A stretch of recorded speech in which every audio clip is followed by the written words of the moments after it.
કલીની વાતને કથવું ક્યાં લગી, સરના એકાન જીતે સાદી બગી.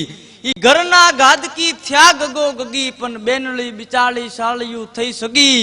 ઈ ભીતરના ચિત્રને ક્યાં જઈ ભાખવા, દલના દુઃખને ક્યાં જઈ દાખવા. ઈ નથી મંદિર હવે રામ ક્યાં રાખવા, કયો ને જઈ ઉતારા અમારે હવે ક્યાં જઈ નાખવા. પેલાના વખતમાં મહેમાન ગતિની વાતો થતી, મહેમાનોને માન દેવામાં આવતા, પણ કેવા તો કે મહેમાનોને મેં જેટલા માન દેવામાં આવતા. અને મેં જેટલા માન મેળવે એને જ મહેમાન કહેવાય, નકર માવઠા કહેવાય. હા, માટે તો કવિને કેવું પડે કે મહેમાનોને માન ઈ દલ ભરી અને દીધા નહીં, ઈ મેળી નહીં પણ મહાણી હાચો હોરઠિયો બને.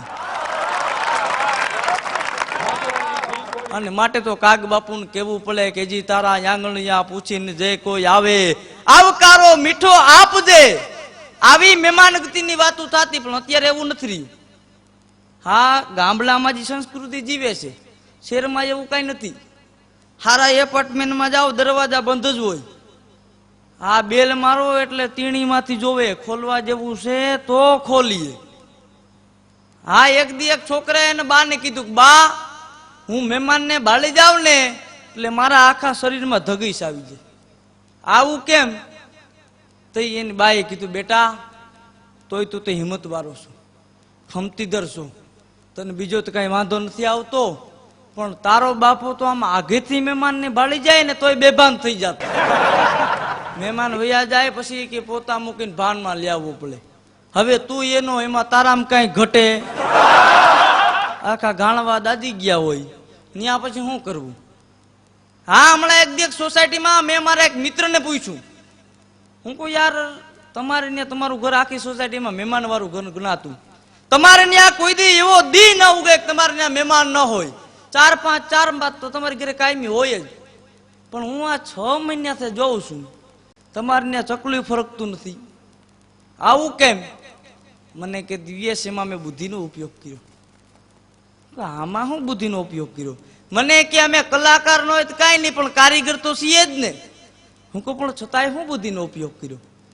મને કે દિવ્યેશ મારે ત્યાં કોઈ શ્રીમત મહેમાન આવે ને રૂપિયા વાળા, એટલે એની પાસે તું 5000 ઉછીના લઈ લો, અને કોઈ ગરીબ મહેમાન આવે તને 2000 આપી દઉં. અને શ્રીમત મહેમાન એટલે આવતા બંધ થઈ ગયા કે એને એમ થાય કે આ તો ગાળિયા તૈયાર કરીને જ બેઠો હોય, આવ્યો નથી નાખ્યો નથી. અને ગરીબ મહેમાનને એમ થાય કે ઓલા 2000 એની આપને દીધા જ ને, જાહું તો પાછા માગશે. શ્રીમત મહેમાન આ બીકે બંધ થઈ ગયા, અને ગરીબને દેવા પડે એ બીકે બંધ થઈ ગયા. ભાઈ કે મેં તો એના ને એના પૈસે બધું હજળ કરી દીધું. તો ઈ કે આ સિઝનમાં હમણાં હિસાબ માંડ્યો 36000 કમાણું. હમણાં એક દી કે મામા ખાપકી ગયા હતા, તો મેં મારી ઘરવાળીને કીધું, તું નથી કેતી બિલ નથી ભરાણું, બિલ નથી ભરાણું. આ મામા આવ્યા, મામાને 300 માં ટાયરો, મામાની મતી ફરીદ પાછો ગુડાઈ.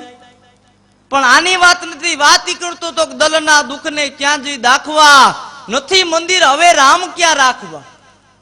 અત્યારે તમે મંદિરે જાઓ એટલે તમને એમ લાગે કે ભગવાન રામની મૂર્તિ છે, પણ એવું ન લાગે કઈ રામ છે.